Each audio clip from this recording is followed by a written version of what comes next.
Ce soir, on va parler de banque. Alors, j'imagine, bah ouais, voilà, tout le monde a une banque, tout le monde a un compte bancaire, mais on se rend compte de plus en plus aujourd'hui que notre argent ne nous appartient pas. Et de fait, c'est juridiquement juste. Notre argent ne nous appartient pas. S'il y en a qui sont propriétaires de maisons ici, vous avez un titre de propriété qui a été signé par le notaire, qui est reconnu par la loi, mais vous n'avez pas de titre de propriété de votre argent. Votre argent en banque, c'est un contrat bilatéral entre la banque et vous, et les termes du contrat peuvent être changés par la banque comme elle l'entend.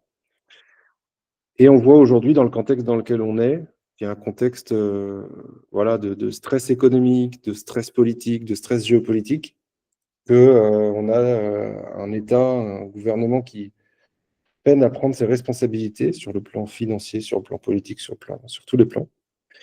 Et je ne sais pas si certains d'entre vous le savent, mais vous pourrez vous renseigner, regarder la loi Sapin 2, mais la loi Sapin 2 autorise l'État à bloquer du jour au lendemain, sans préavis, vos assurances vie, en cas de situation exceptionnelle.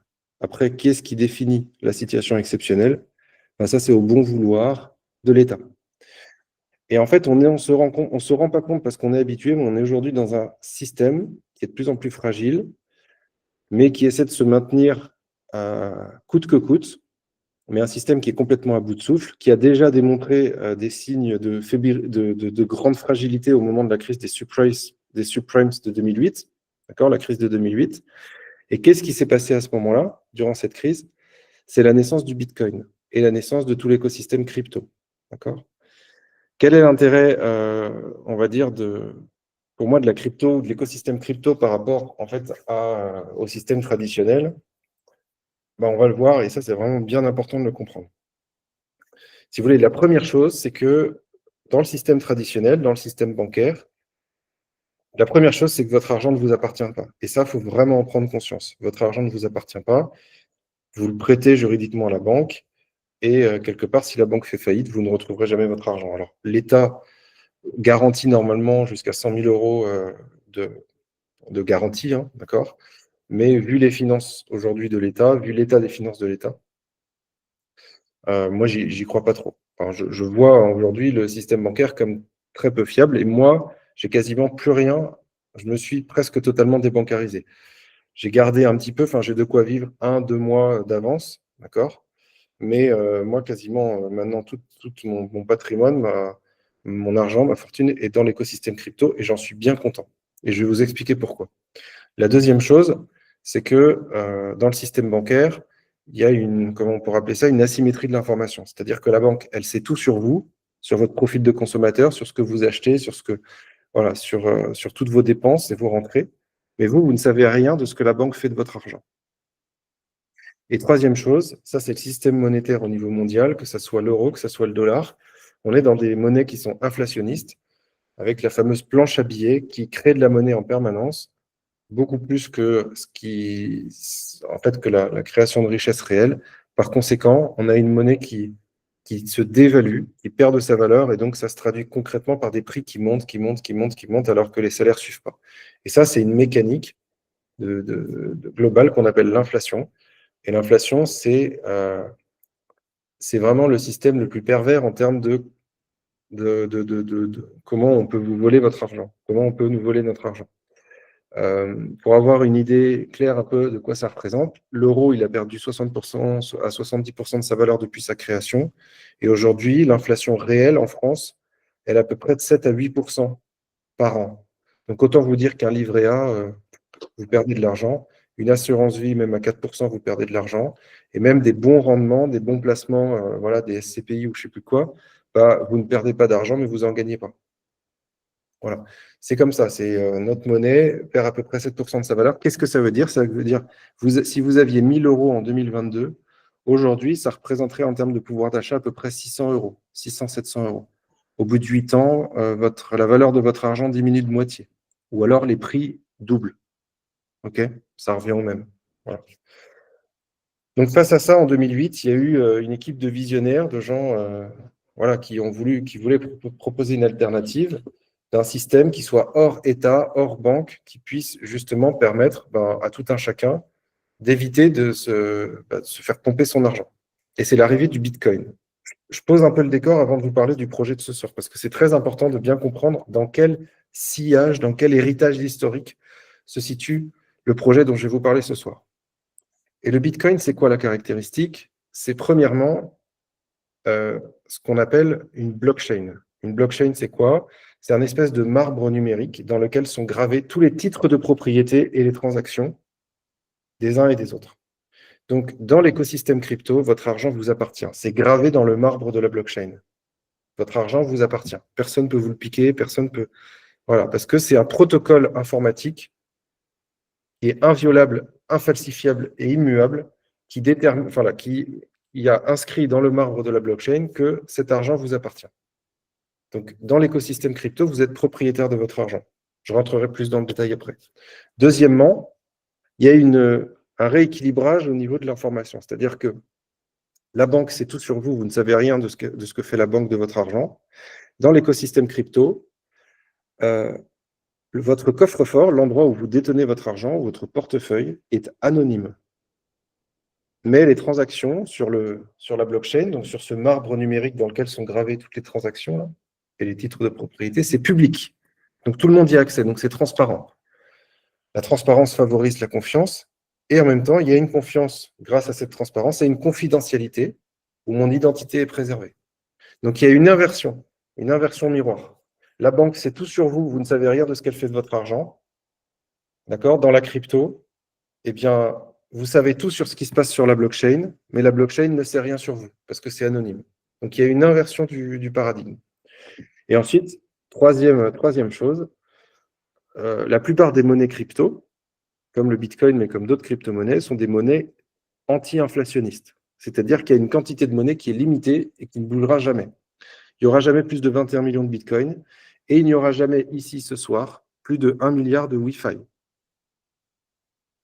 Pourquoi 1 milliard de Wi-Fi? Ce soir, je vais vous parler d'un autre projet qui sera potentiellement, en termes d'ampleur, je dis bien potentiellement, moi j'y crois, mais après c'est à chacun de se faire sa conviction, mais le futur Bitcoin en termes d'ampleur, et je vous expliquerai pourquoi, euh, pour plein de raisons. Ok.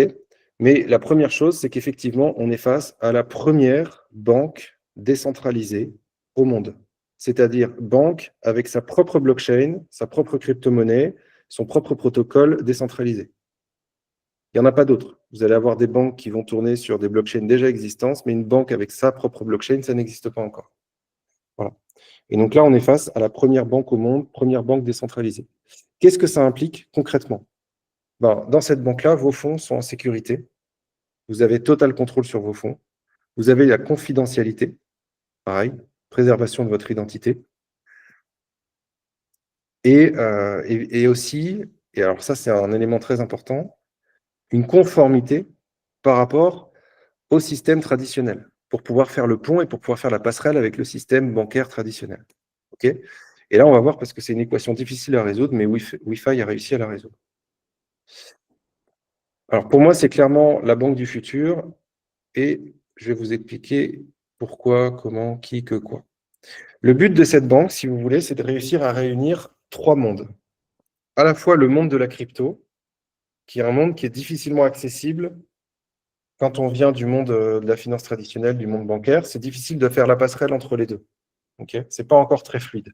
Le but de cette banque, ça va être de rendre les échanges entre les deux mondes beaucoup plus fluides, mais aussi de relier un troisième monde qu'on a oublié depuis longtemps, qui sont les populations débancarisées. Il y a plus de 1,4 milliard de personnes dans le monde qui n'ont pas accès à un compte bancaire. Et le but de cette banque, ça va être de pouvoir, et elle le fait déjà, en Asie, en Afrique, etc., de pouvoir donner un accès à un compte bancaire aux populations débancarisées. Pourquoi? Parce qu'avec cette banque, vous avez juste besoin d'un mail et vous créez votre compte bancaire. D'accord? Il n'y a pas besoin de tas de vérifications, de trucs, de machins. Et on est d'accord qu'aujourd'hui, on a tous une banque, on l'utilise tous les jours pour faire ses achats, pour faire ses trucs, et on voit bien aujourd'hui qu'on est de plus en plus contraint. Dès qu'on veut faire un retrait en espèces, c'est de moins en moins, enfin, on peut retirer de moins en moins d'espèces. Je crois que c'est moins de 1 000 € par semaine. Dès que vous faites un virement dans un pays un peu voilà, en dehors de l'Union européenne ou je ne sais pas quoi, on va vous demander, on va le bloquer. On voit qu'on est sur un système qui a peur que l'argent se barre. qui est de plus en plus dans le contrôle. Et quelque part, on peut les comprendre parce qu'ils ont face à eux quelque chose. Le Bitcoin, c'était tout petit. Au début, tout le monde se moquait de ce truc-là et personne n'y croyait. Mais aujourd'hui, ça s'est totalement imposé. Et on est là face à un système alternatif qui est en train de devenir, enfin, qui dans 5 ans sera la norme, très clairement. Et un système qui a beaucoup plus d'avantages. Comme je vous ai dit, hein, les 3 grands avantages de l'écosystème crypto. Vous êtes propriétaire de votre argent, vous avez une confidentialité et une transparence en même temps. Et ensuite, troisième chose, bah, c'est des systèmes qui sont anti-inflationnistes. Alors, qu'est-ce qui peut laisser croire? Parce qu'il y a eu énormément de, si vous voulez, de projets de banques décentralisées qui ont tenté de se lancer, mais beaucoup ont échoué. Parce que c'est un secteur, c'est un sujet très sensible, la banque. Et vous savez pourquoi. Donc, n'importe qui ne peut pas réussir à, en fait, lancer une banque décentralisée qui est très clairement, si vous voulez, le projet qui va mettre voilà, un pavé dans la mare du système bancaire traditionnel. Et donc, les banques, c'est très puissant, c'est un lobby extrêmement puissant, c'est eux, c'est pas eux qui tiennent le monde, mais presque.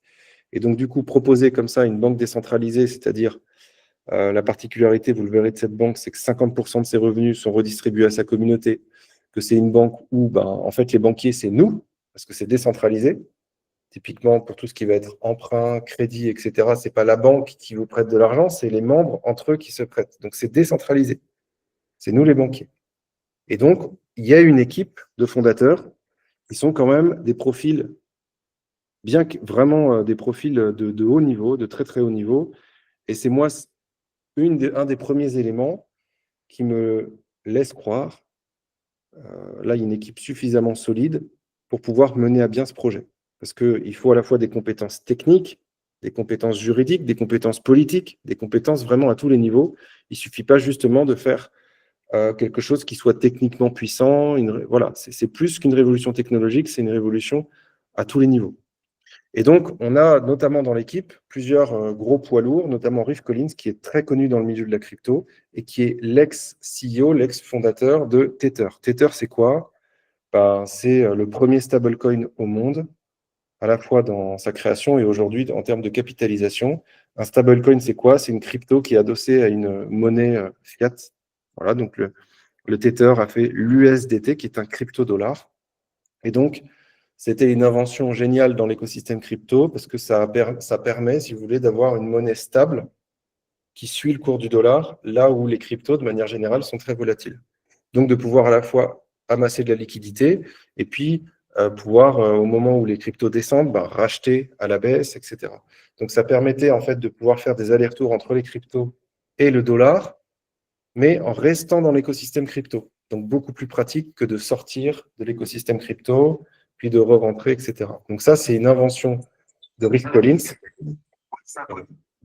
C'est une invention de Riff Collins et d'autres personnes. Et donc, très clairement, là, c'est voilà, c'est quelqu'un qui a déjà fait des plus belles réussites crypto dans l'écosystème crypto. Après, vous avez Maxime Sakharov, que j'ai pu rencontrer en visio à plusieurs reprises maintenant. Et donc, qui, lui, est l'ex-CEO de Exflow, qui est un exchange, je l'expliquerai, un exchange crypto. Donc, voilà, vous avez Roman Rossoff, l'ex-directeur de produits chez Wise, Wise qui est une néobanque. Youssouf, voilà, celui-là je le connais moins. Et vous avez Khaled Souleyman, qui est aussi l'ex-dirigeant de la Banque nationale d'Abu Dhabi. Vous avez d'autres personnes au board. Et ce qu'il faut bien comprendre là, c'est que vous avez un petit peu le meilleur du monde de la crypto qui rencontre le meilleur du monde des néobanques et des banques pour pouvoir en fait créer une solution qui soit totalement nouvelle et qui soit un changement de paradigme un peu dans cet univers de la finance bancaire. Voilà, vous avez toute l'équipe au complet ici. Vous avez l'ancienne directrice de Binance Lituanie aussi, l'ancien directeur de produits chez Bitpanda, etc., etc.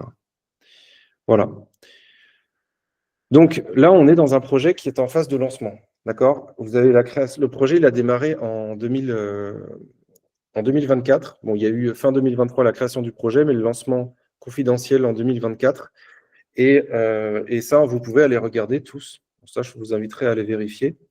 En fait, voilà, le projet il était lancé à ce moment-là, et notamment la crypto-monnaie du projet, parce qu'on est face du coup à une banque. Vous savez que dans l'écosystème crypto, chaque projet a sa propre monnaie. Ben, cette banque, elle a sa propre crypto-monnaie. Et quand le projet a démarré, elle était à 20 centimes. Et là, elle est déjà à 1,30 $. Donc, il y a clairement une dynamique, surtout en ce moment, d'accélération. Voilà, moi, je suis rentré à peu près quand c'était à ce niveau-là, à 43 centimes. Et après, ça s'est envolé. Et là, ça continue de s'envoler. Alors que je ne sais pas si vous regardez aujourd'hui le cours des cryptos en ce moment, mais il y a tout qui baisse. Et nous, il y a notre projet qui monte. Et c'est tout à fait, comment dire, c'est tout à fait compréhensible. Voilà. Il y a une mécanique dans ce projet qui fait que le prix du jeton va continuer à monter de manière mécanique. Voilà. Je ne vais pas forcément rentrer dans le détail parce que c'est plutôt technique, mais bon, la courbe d'un projet montre un petit peu sa vitalité. Et très clairement, là, on est sur un projet qui commence à se faire remarquer un petit peu partout. Mais le gros avantage, là, c'est que vous êtes quand même à un moment où ce n'est pas encore suffisamment connu pour que ça reste très intéressant d'y rentrer maintenant. D'accord? On est quand même dans un projet qui est encore en phase de lancement. Donc, qu'est-ce que ça veut dire? Ça veut dire qu'il n'est pas tout à fait terminé. On est sur un projet qui est fonctionnel. Il y a un an, il n'était pas du tout fonctionnel. Ceux qui sont rentrés il y a un an, il n'y avait ni application bancaire, ni carte bleue. Mais aujourd'hui, moi, qui suis rentré dedans, j'utilise les services de la banque qui sont fonctionnels. Vous avez un compte crypto et vous avez une carte bleue qui me permet tous les jours de pouvoir dépenser mes cryptos au supermarché, au restaurant, enfin où je veux, enfin partout dans le monde. D'accord? La carte fonctionne très bien. Mais là, on va rentrer dans une nouvelle phase un petit peu du projet, qui est la dernière phase de lancement du projet, où il va y avoir des tas d'autres services complémentaires qui vont s'ajouter à la carte bleue, etc. Donc, on est dans cette dernière phase. D'accord? On est dans phase 3, phase 4. Et donc, toutes les phases d'avant, il y a eu la construction, la mise en place de la blockchain, la mise en place du système des ITO, j'expliquerai ce que c'est, mais il y a eu voilà, la mise en place un petit peu de tout ce système-là. Et là, on commence à arriver en phase 4 et donc à avoir un certain nombre de services justement bancaires qui vont être complémentaires à la carte bleue, la possibilité de pouvoir faire des prêts garantis par le Wi-Fi, la possibilité aussi d'avoir un IBAN, d'accord, pour pouvoir faire le pont avec les monnaies fiat traditionnelles, etc., etc. La possibilité de pouvoir aussi avoir un livret A, un équivalent de livret A, qui pourra faire jusqu'à du 18% par an. Alors attention, ça faut bien comprendre, d'accord, il y aura un taux qui sera moyen, qui sera à peu près 10-12%. Et si vous voulez, dans l'écosystème Wi-Fi, il y a des points de fidélité. Quand vous êtes engagé dans l'écosystème Wi-Fi, comme moi et comme d'autres personnes ici présentes ce soir, vous gagnez des énergies qui sont des points de fidélité et qui permettent de pouvoir avoir un accès premium à tous les services de la banque. Et donc, par conséquent, la stratégie de gain pour les stablecoins, c'est-à-dire ce fameux livret A qui pourrait vous permettre de faire jusqu'à du 18%, vous pourrez faire les 18% si jamais vous avez des points de fidélité, des énergies. OK, des points de loyauté, je ne sais plus comment on appelle ça. Donc, on a vraiment un produit, une banque, c'est unique encore aujourd'hui, qui permet de faire le pont entre la banque traditionnelle et la banque crypto et de complètement bouleverser les codes de la finance traditionnelle. Et ça sera à l'occasion, notamment en 2026, où ils vont sortir. Je ne vais pas forcément m'étendre ici parce que c'est assez compliqué à expliquer encore. Moi, je n'ai pas tout compris, mais ils vont un petit peu réinventer la logique du stablecoin. En tout cas, ils ont cette ambition-là. Et la logique des exchanges pour pouvoir en fait faire la passerelle entre la banque traditionnelle et la banque crypto avec des frais qui sont vachement diminués par rapport à tout ce qui se fait aujourd'hui. Parce qu'il y a un vrai sujet aujourd'hui qui est la question des frais. Des frais quand on bascule de la crypto à la monnaie classique et l'inverse, il y a quand même des frais qui sont importants quand on change de crypto. Et donc là, ils sont en train de mettre au point un système assez révolutionnaire qui permettra justement de diminuer beaucoup les frais. Donc, ce soir, on a un système un petit peu à trois branches. Donc, on a le minage, la banque et l'affiliation. Le minage, c'est quoi? C'est l'investissement. C'est-à-dire, vous avez l'opportunité, comme on est encore en phase de lancement, de pouvoir rentrer dans la banque en tant qu'investisseur en achetant des parts sociales de la banque et en ayant accès à la crypto-monnaie de la banque à un prix beaucoup moins cher que le prix du marché. Mais en contrepartie, vous allez voir, l'argent est bloqué pendant un certain temps. Ça, c'est le minage. Pas du tout obligé de le faire, mais il y a quand même une grosse opportunité avec un effet levier très important, un potentiel effet levier très important. Déjà, vous avez un potentiel effet levier important si uniquement vous achetez la crypto-monnaie de la banque. Vous pouvez acheter du Bitcoin, vous pouvez acheter du Wi-Fi, et quelque part, ben, comme il ne cesse de monter, ben, c'est intéressant. Mais en faisant du minage, vous pouvez démultiplier ces gains. Et on va voir comment. Ensuite, bah, vous avez la banque. Aujourd'hui, la banque, elle possède encore une fois une carte bleue, un compte crypto et quelques autres fonctionnalités qui sont assez limitées pour le moment. Mais demain, il y aura un service bancaire complet avec, avec un IBAN, avec la possibilité de faire des prêts, des crédits, la possibilité de faire du stacking pour ces USDT, donc du coup de pouvoir avoir comme un livret A avec ces USDT qui sera, voilà, qui permettra de pouvoir faire en sorte de ne pas subir l'inflation. Parce que, rappelez-vous, hein, l'USDT, la crypto-dollar, là, c'est bien, c'est très pratique pour faire des échanges, etc. Mais c'est une monnaie qui, comme le dollar, comme l'euro, subit l'inflation. Le gros avantage dans l'écosystème crypto, c'est qu'on a des livrets A, on a des systèmes qui permettent de faire travailler l'USDT comme un livret A, hein, comme un livret A, mais avec un rendement beaucoup plus intéressant. Donc, en fait, vous arrivez à lutter contre l'inflation et même à gagner un petit peu. Okay, surtout si vous faites du 18%. Voilà. Ça veut dire qu'avec l'inflation qui est à peu près à 7-8%, ben, vous faites du 10%. Et ensuite, vous avez l'affiliation, parce que c'est un projet qui est communautaire. Et donc, du coup, il repose sur nous, sur les membres. Le développement de ce projet repose sur les membres et surtout dans la phase de lancement. D'accord? La phase de lancement, ben, elle nécessite d'aller chercher des investisseurs, des gens qui ont envie de, voilà, de s'investir dans un projet, d'y croire, de s'y engager. Et rien de mieux pour ça qu'un système d'affiliation. Mais par contre, dans la phase de lancement grand public, qui va arriver ben, plutôt en 2026, là, ben, ça sera forcément une banque, des systèmes enfin, on va dire, marketing qui beaucoup plus large. Mais aujourd'hui, la manière dont la banque se développe, c'est à travers un système d'affiliation.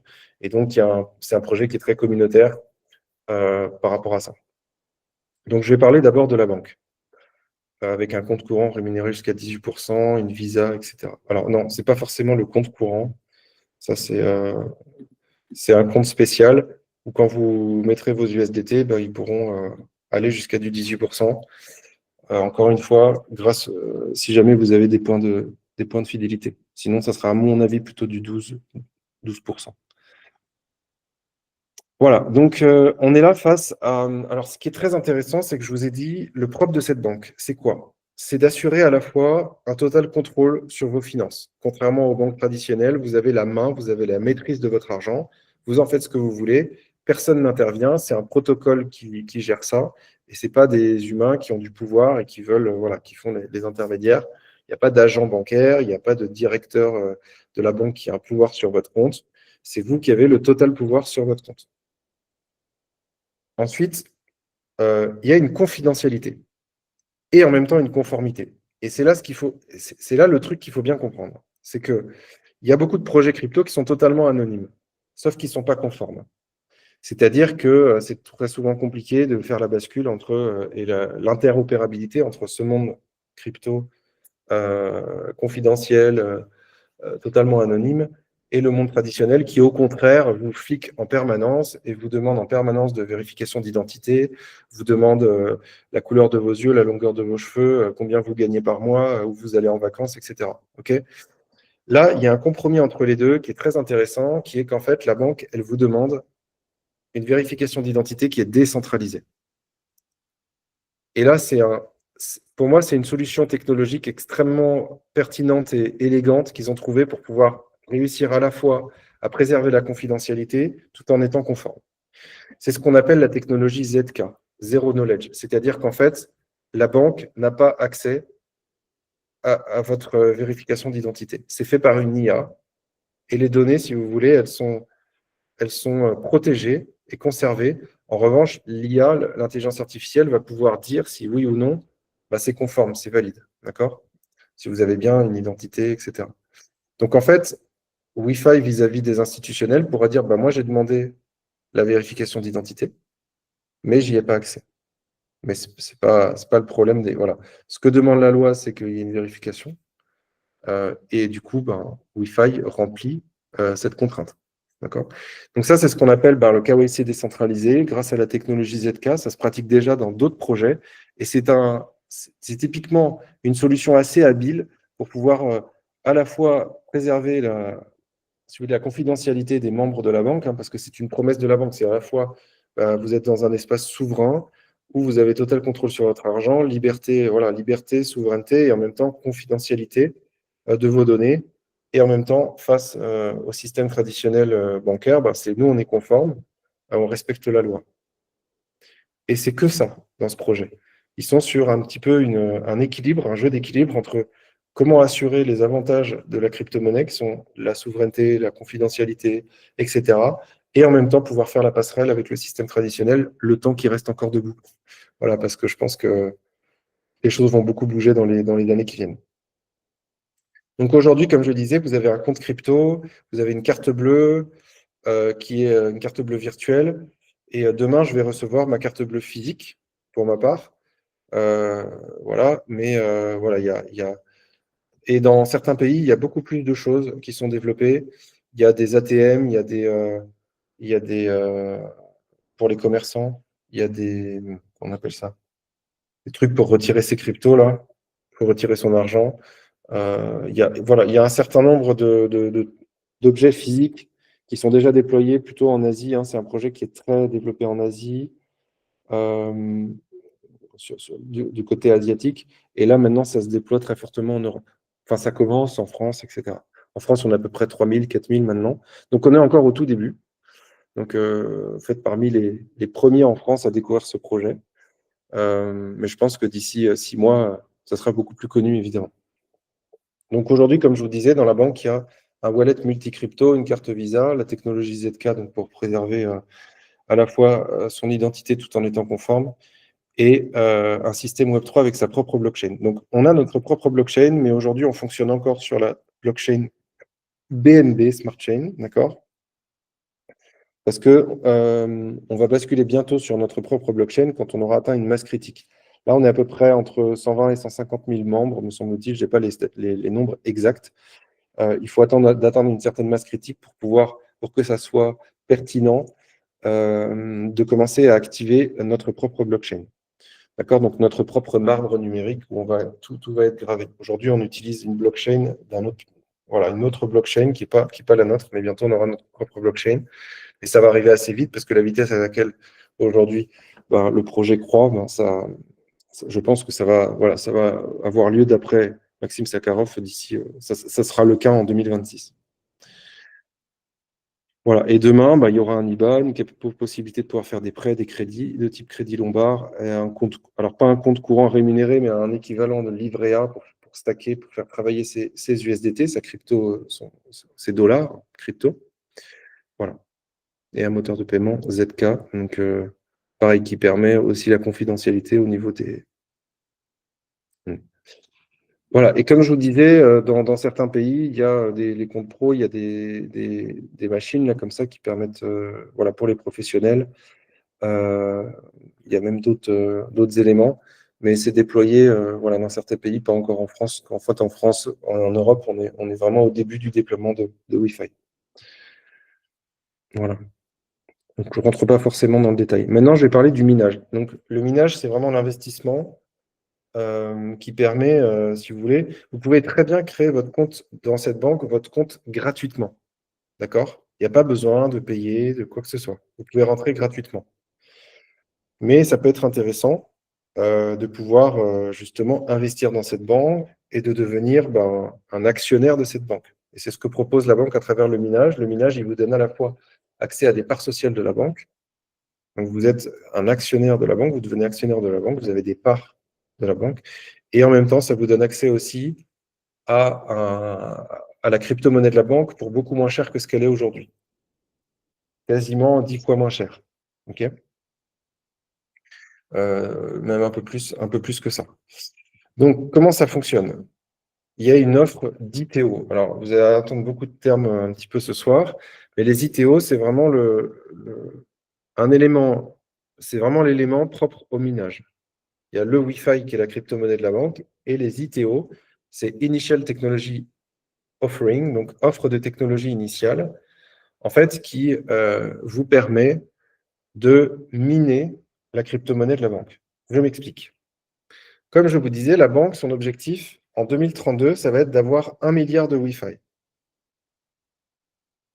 Mais la banque, elle ne va pas les sortir d'un coup. Elle va les sortir progressivement. Et elle va les sortir à travers nous et à travers les ITO. Il y a 800 millions de Wi-Fi qui sont réservés au minage. Et les 200 millions, ils sont là pour les pools de liquidités, sur les exchanges, etc. Et pas que, sur aussi d'autres. Mais il y a 800 millions de Wi-Fi qui sont destinés en fait, à être minés par nous, enfin, par ceux qui veulent bien investir dans la banque. Donc en fait, qu'est-ce qui se passe? Vous achetez des ITO, et les ITO, c'est comme c'est des machines à produire du Wi-Fi. C'est des machines à produire la crypto-monnaie de la banque. Donc plus vous achetez d'ITO, plus vous achetez de machines qui vont vous produire la crypto-monnaie de la banque à un rythme comme ça jusqu'en 2032. Donc plus vous achetez de machines à produire de la crypto-monnaie de la banque, plus vous avez de la crypto-monnaie de la banque. Et ce qui est intéressant, c'est que au lieu d'acheter du Wi-Fi directement, si vous achetez des ITO, c'est comme si vous aviez du Wi-Fi pour beaucoup moins cher. Mais la contrepartie, c'est qu'il est bloqué. Vous y avez accès minimum au bout de 6 mois, puis après au bout d'un an, 2 ans, 3 ans, 4 ans, 5 ans, selon la durée que vous avez bloqué. Plus vous bloquez longtemps, plus vous gagnez. D'accord? Mais vous avez un levier déjà à peu près entre x10, x20 potentiel par rapport à si vous achetez du Wi-Fi maintenant. D'accord? Voilà. Mais si en plus le prix du Wi-Fi il monte, c'est-à-dire que le but, c'est que les fondateurs et moi, Maxime Sakharov, là, que j'ai rencontré il n'y a pas très longtemps, lui m'a vraiment dit que l'objectif, et tout est fait pour ça, la mécanique interne de comment est structurée et fonctionne cette banque, elle est faite pour pouvoir emmener le prix de la crypto-monnaie, le prix du Wi-Fi, jusqu'à 50 dollars. Donc aujourd'hui, le Wi-Fi il est à peu près à 1,30. Donc rien que si vous achetez du Wi-Fi aujourd'hui à 1,30 dollars, si jamais le Wi-Fi il arrive à 50 dollars, bah, vous faites un x50. Mais si en plus vous achetez des ITO, bah là, vous faites potentiellement un x500, un x1000. OK? Voilà. Je ne vais pas rentrer précisément dans le calcul. Ça sera l'objet d'un second rendez-vous. On vous expliquera à peu près la mécanique de l'ITO. Mais en gros, un ITO, grosso modo, hein, un ITO, c'est une machine à produire du Wi-Fi. Il va vous produire à peu près 10 Wi-Fi. Or, aujourd'hui, le prix de l'ITO, il est à 50 centimes. Donc, si vous faites le calcul, ça veut dire que quand vous achetez un ITO, c'est comme si vous achetiez du Wi-Fi à peu près entre 5 et 10 centimes. D'accord? Donc, en fait, vous avez un effet levier qui est beaucoup plus que x50. Si jamais le Wi-Fi il atteint 50 dollars, encore une fois, hein, on n'en est pas là. On n'en est pas là. Mais c'est l'ambition des fondateurs. Alors, l'ambition affichée, ils ont dit atteindre au moins 10 dollars. Ça, c'est un premier palier. Mais là, récemment, quand on l'a eu, quand on était avec justement Maxime Sakharov, là, des fondateurs, là, il a dit non, mais nous, en fait, l'ambition qu'on a, c'est beaucoup plus. C'est clairement 50 dollars. Donc, on verra bien. Mais en tout cas, si c'est 50 dollars, en achetant des ITO, vous faites bien plus qu'un x50. Vous l'avez bien compris. En tout cas, j'espère que vous avez compris. Donc, vous pourrez me poser des questions à la fin. Donc, le minage, donc en fait, quand vous minez du Wi-Fi, vous achetez des ITO. Là, par exemple, ici, la personne, elle a acheté 3400 ITO. Et tous les jours, elle gagne des Wi-Fi. Et on peut voir ce que ça donne en USDT. D'accord? Et en plus, elle a un certificat de part. Je vous montrerai, moi, de mon côté. Voilà. Ensuite, bon, ça, je ne rentre pas forcément dans le détail. Voilà, bon, ça, c'est tous les Wi-Fi qui travaillent, les ITO qui travaillent, qui produisent des Wi-Fi. Voilà, ça, vous découvrirez un petit peu.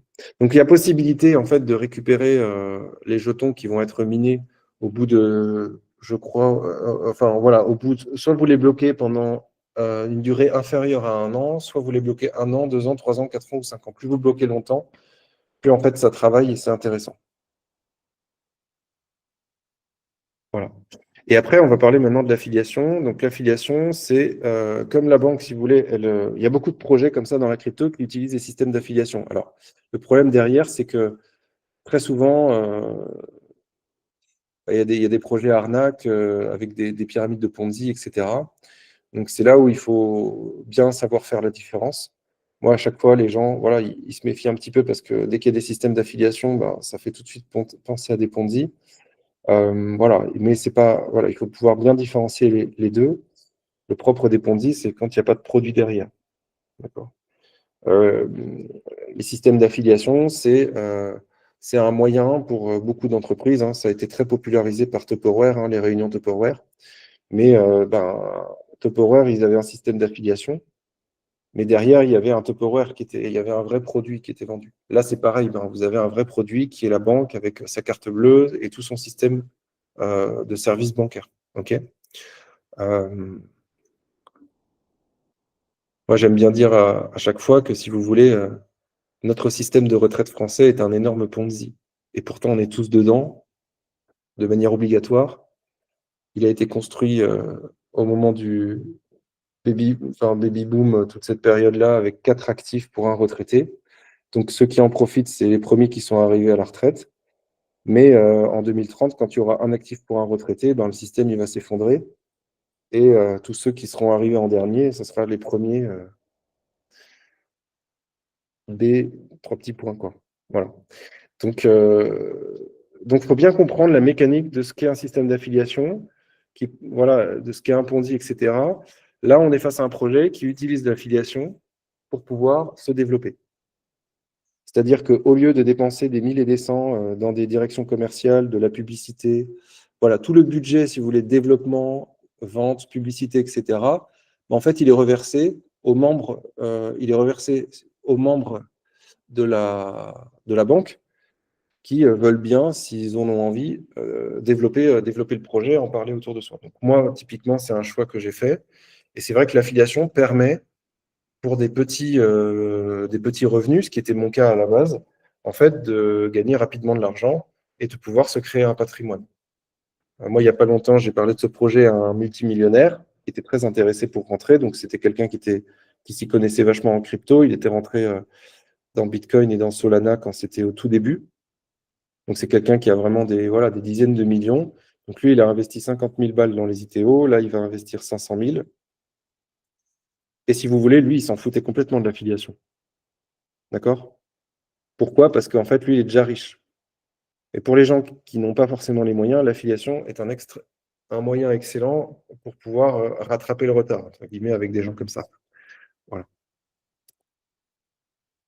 Donc, il y a plusieurs types voilà, il y a plusieurs moyens de gagner dans l'affiliation. Et ça, je vais vous montrer un petit peu plutôt moi, de mon côté. Il faudrait que je retrouve.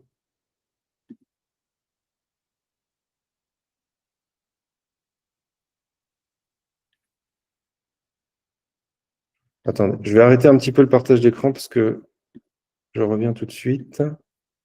Alors,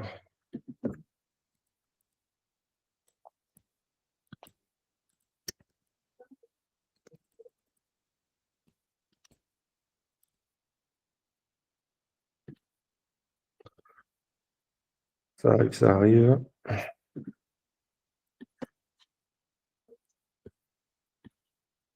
Je me connecte, c'est pour ça que je vais pas montrer mes codes à tout le monde.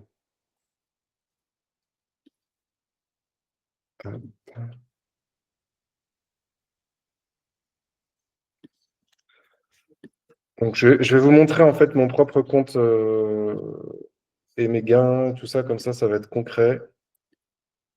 J'ai rien à cacher. Alors,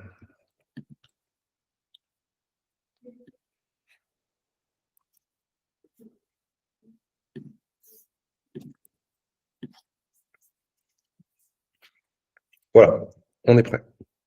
Donc, il y a plusieurs moyens c'est très intéressant dans l'affiliation, il y a plusieurs moyens de gagner de l'argent.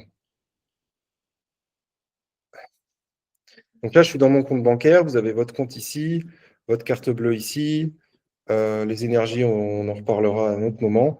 Et là, c'est le minage, d'accord? C'est les ITO. Donc ça, c'est ce que je gagne tous les jours. Tous les jours ici, ça tourne en fait et on gagne de l'argent. Donc moi, j'ai investi à peu près 5 000 $ dans les ITO. D'accord? J'ai investi 5 000 $. Alors, au début, j'ai commencé tout petit, hein. J'ai commencé à 250 $.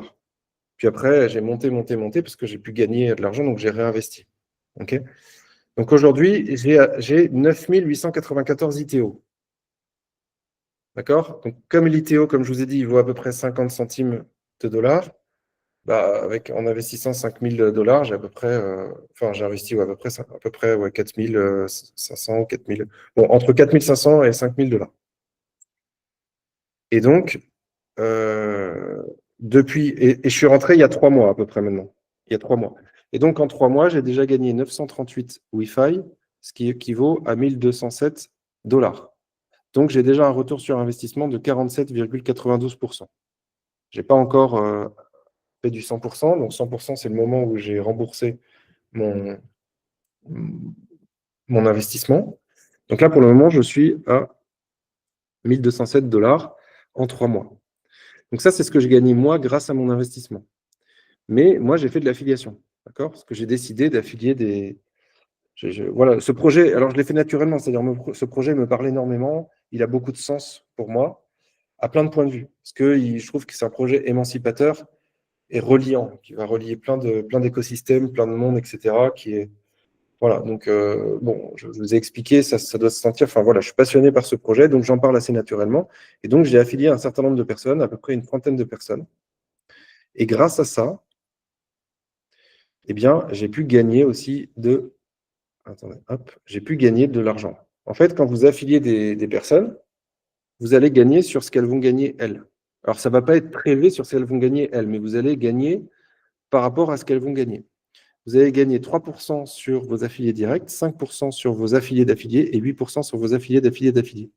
Et ça, c'est ce qui fait que grâce à mes affiliés, eh bien, j'ai gagné 5 914 Wi-Fi, ce qui vaut aujourd'hui 7 000 USDT en 3 mois. Donc, en fait, grâce à l'affiliation, j'ai gagné 7 600 ici, 7 fois plus que moi, mon propre investissement. 1200 et tout ça. J'ai gagné 7 fois plus. Donc, ça veut dire quoi? C'est qu'en fait, j'ai investi à peu près 5 000 $, enfin, on va dire 4 500 $, mais en réalité, grâce à l'affiliation, c'est comme si j'avais investi à peu près 30 000 $. Donc, je rivalise presque avec le multimillionnaire qui a investi 50 000. Bon, sauf que lui, il va mettre 500 000. Donc là, il me dépasse. Mais vous voyez ce que je veux dire? Donc, l'affiliation est quand même un moyen. Encore une fois, ça s'adresse plutôt aux gens qui n'ont pas forcément beaucoup de moyens pour voilà, pour se construire un patrimoine et pour pouvoir, très clairement, là, si vous voulez, vous imaginez 30 000 $ avec un levier x100, x200, c'est plutôt pas mal, hein. Là, je deviendrai multimillionnaire, très clairement. Voilà. Après, c'est un pari, encore une fois. Il n'y a pas de garantie, hein, si vous voulez. C'est un pari qu'on fait, c'est-à-dire si on apprécie le projet, si on y croit, on investit. Si on n'y croit pas, on n'investit pas. Mais très clairement, voilà, si vous donnez un peu la peine de le creuser, de regarder, d'essayer de comprendre, c'est un projet qui vaut le coup, qui vaut vraiment la peine. Moi, si vous voulez, depuis le temps que. Alors, je ne suis pas dans la crypto depuis 10 ans, mais j'ai quand même vu passer quelques projets depuis. Et celui-là, franchement, c'est un beau projet. Ça, tout cet argent-là, il est bloqué. OK, je ne le récupère pas tout de suite. Je le récupère au bout d'1 an, 2 ans, 3 ans, 4 ans, 5 ans. J'ai ventilé. Il y a des parties que j'ai bloquées sur 6 mois, 1 an. Donc, je vais commencer à récupérer là déjà une partie des 6 mois. OK?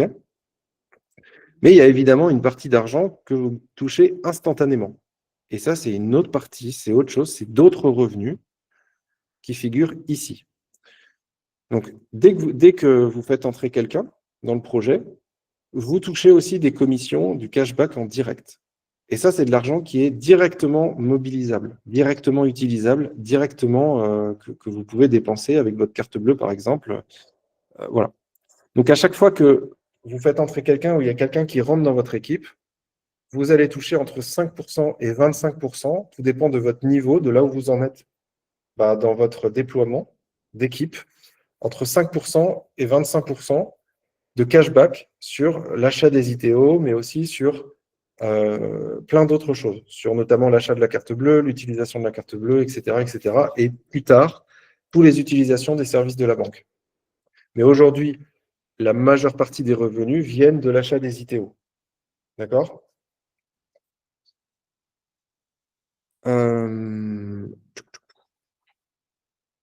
Donc, très rapidement, comment ça fonctionne? Quand vous démarrez, vous touchez 5%. Puis, quand votre équipe elle atteint 3 000 $ de chiffre d'affaires, vous touchez 9% et non plus 5%. Donc, pas 3 000 $ de chiffre d'affaires, ça veut dire qu'il y a 3 personnes qui sont rentrées avec 1 000 $, qui ont investi 1 000 $ dans la banque, etc., etc. Quand votre équipe a 15 000 $ de chiffre d'affaires, vous touchez 11%, etc. Moi, je suis à ce niveau-là. Donc, aujourd'hui, je touche 7,25% parce que j'ai atteint un chiffre d'affaires qui a dépassé les 700 000 $. OK? Et on peut monter comme ça jusqu'au rang 20. Il y a 20 niveaux. Voilà, donc, ça peut aller très loin. Et donc, moi, aujourd'hui, ce projet-là, il me permet de générer à peu près entre 1 000 et 2 000 $ parfois par jour de revenus. Voilà. Là, c'est ce que j'ai gagné ces 2 derniers jours. Voilà. Et ça, c'est ce que j'ai gagné. Excuse-moi, si je peux me permettre, je vois toujours les compteurs. Je ne sais pas si tout le monde voit comme moi. Ah merde, merci. Oui, oui, tout à fait. On Ouais, voit ouais. les comptes. Ouais, ça montre, voilà. C'est une autre plateforme, c'est un autre endroit. Donc, je reprends vraiment. Je vais reprendre parce que sinon, ça va embrouiller les pinceaux. Voilà. Donc ça, c'est mon tableau de bord d'affiliation. Donc ça ne concerne que les gens qui veulent développer l'affiliation, qui veulent faire de l'affiliation. Encore une fois, ce n'est pas du tout obligatoire. C'est même pas du tout obligatoire d'investir dans la banque. Vous pouvez juste simplement ouvrir un compte bancaire et utiliser la carte bleue, etc. Mais c'est vrai qu'il y a un intérêt à investir. Ça, c'est ce qu'on a vu précédemment. Et il y a aussi un intérêt dans l'affiliation pour ceux qui veulent voilà, gagner plus, faire un complément de revenu ou même plus qu'un complément de revenu. Donc, comme je le disais, en fait, vous pouvez toucher entre 5 et 25% de commission, de cashback sur l'achat des ITO, mais aussi sur l'utilisation de tous les services de la banque. Aujourd'hui, l'achat de la carte bleue, l'entretien de la carte bleue, c'est 3 $ par mois, mais aussi les différentes transactions qui se passent sur le compte bancaire, etc., etc. Donc, au début, quand vous démarrez, vous commencez à 5%, c'est-à-dire il y a quelqu'un qui rentre à 1 000 $, ben, vous touchez 50 $. Puis, il y a une deuxième, une troisième personne qui rentre, vous atteignez 3 000 $ de chiffre d'affaires, ben, vous passez à 9%. Donc, la prochaine personne que vous faites rentrer, bah, vous touchez 90 $ au lieu de 50 $, etc., etc., etc. Donc, moi, j'en suis ici. C'est parce que j'ai dépassé 700 000 $ de chiffre d'affaires.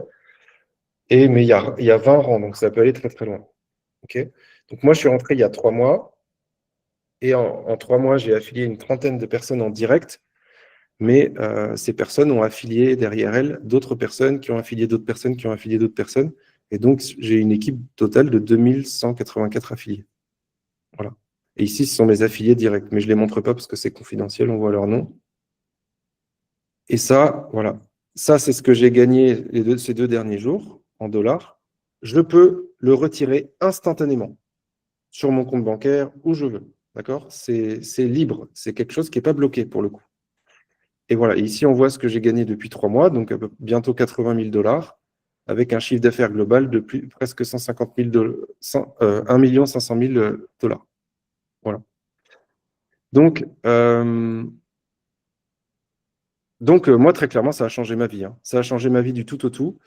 Et ce qui est intéressant, c'est qu'il y a plein de personnes dans mon équipe qui ont commencé à changer leur vie très clairement.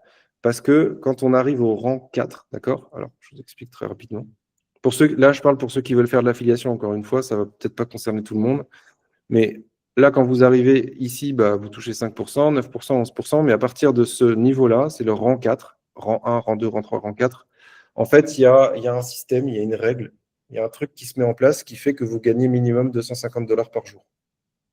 Voilà, donc à partir de ce niveau-là, et ça, pour atteindre ce niveau, bah, il faut un peu travailler quand même. Alors moi, je l'ai atteint en 2 semaines, un record, mais en moyenne, ça peut s'atteindre en 1 mois.